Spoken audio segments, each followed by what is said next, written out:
ভুয়া লাঠির খবরে দেশ জ্বালানোর ছক, শিক্ষার্থীদের আন্দোলনে ঢুকে ধরা খেল নিষিদ্ধ ছাত্রলীগ। 5 আগস্টের ছাত্র জনতার গণঅভ্যুত্থানে লেজ গুটিয়ে পালানো ফ্যাসিবাদের প্রেতাত্মারা এবার ভর করেছে কোমলমতি এইচএসসি পরীক্ষার্থীদের যৌক্তিক আন্দোলনে। সরাসরি মাঠে নামার সাহস না পেয়ে নিষিদ্ধ ও সন্ত্রাসী সংগঠন ছাত্রলীগ এবার ছদ্মবেশে এবং সাইবার সন্ত্রাসের মাধ্যমে দেশে এক নতুন রক্তগঙ্গা বইয়ে দেওয়ার নগ্ন ও পৈশাচিক ছক কষেছে।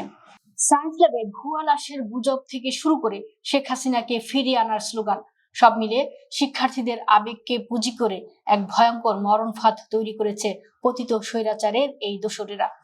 টানা বৃষ্টি, বন্যা পরিস্থিতি এবং প্রশ্নপত্রের মারাত্মক ত্রুটির কারণে পরীক্ষা স্থগিত ও শিক্ষামন্ত্রীর পদত্যাগের 3 দফা দাবিতে আন্দোলন করছেন এইচএসসি পরীক্ষার্থীরা। কিন্তু মঙ্গলবার এই আন্দোলনের গতিপথ ঘোরানোর জন্য বহিরাগত হিসেবে ঢুকে পড়ে নিষিদ্ধ ছাত্রলীগের ক্যাডাররা। সামাজিক যোগাযোগ মাধ্যমে ভাইরাল হওয়া একটি ভিডিওতে দেখা যায় সাধারণ শিক্ষার্থীর বেশে ঢুকে পড়া এক তরুণী নির্লজ্জের মতো ক্যামেরার সামনে বলছে, আমরা শিক্ষামন্ত্রীর পদত্যাগের পাশাপাশি শেখ হাসিনাকে আবার ফিরিয়ে আনতে চাই। সাধারণ শিক্ষার্থীদের দাবিকে ব্যবহার করে খুনি হাসিনাকে ফেরানোর এই নগ্ন আস্ফালন প্রমাণ করে ফ্যাসিবাদের দোসররা কতটা মরিয়া হয়ে উঠেছে। তবে মাঠে থাকা ছাত্রদলের সতর্ক নেতা কর্মীরা ইতোমধ্যে এমন বেশ কয়েকজন বহিরাগত ও ছাত্রলীগ ক্যাডারকে শনাক্ত করে তাদের চক্রান্ত নস্যাৎ করে দিয়েছেন। মাঠে সুবিধা করতে না পেরে নিষিদ্ধ এই সংগঠনটি এবার বেছে নিয়েছে সাইবার সন্ত্রাসের নোংরা পথ। সাধারণ মানুষের মনে ক্ষোভের আগুন জ্বালাতে তারা ঢাহা মিথ্যাচার ও ভুয়া ফটোকার্ড ছড়াচ্ছে। গুজব ছড়ানো হচ্ছে সায়েন্স ল্যাবে নাকি 2 জন নিহত হয়েছেন এবং ফরিদপুরে শিক্ষার্থীদের উপর পুলিশের গুলি চালিয়েছে। অনুসন্ধানে প্রমাণিত হয়েছে এসব তথ্য সম্পূর্ণ ভুয়া ও উদ্দেশ্য প্রণোদিত।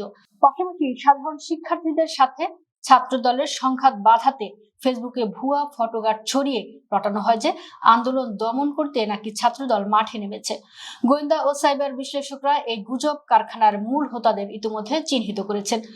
জগন্নাথ বিশ্ববিদ্যালয়ের নিষিদ্ধ ছাত্রলীগের কর্মী মোহাম্মদ ওমর ফারুক প্রিন্স তার ফেসবুক অ্যাকাউন্টে ছাত্রদলের সভাপতি রাকিবুল ইসলামের নামে একটি ভুয়া ও উস্কানিমূলক ফটোকার্ড শেয়ার করে দাঙ্গা বাঁধানোর চেষ্টা করেছে। অন্যদিকে কক্সবাজার জেলা ছাত্রলীগের সাধারণ সম্পাদক মারুফ আদনান বর্তমানে আন্দোলনের নাম করে গত 5 আগস্টের আগে পুরনো ও রক্তাক্ত ভিডিও শেয়ার করে দেশজুড়ে চরম বিভ্রান্তি ও উত্তেজনা ছড়িয়ে দেওয়ার পৈশাচিক অপচেষ্টা চালিয়েছে।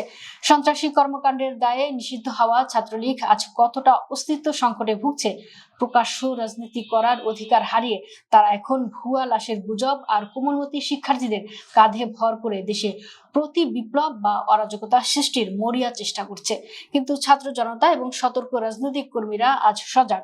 রক্তের বিনিময়ে অর্জিত এই স্বাধীনতায় যারা গুজবের আগুন দিয়ে ফ্যাসিবাদের বীজ বোনার চেষ্টা করবে, বাংলার ছাত্র সমাজ তাদের সেই মুখোশ টেনে ছিঁড়ে চিরতরে আস্থা করে নিক্ষেপ করতে এক মুহূর্ত দ্বিধা করবে না।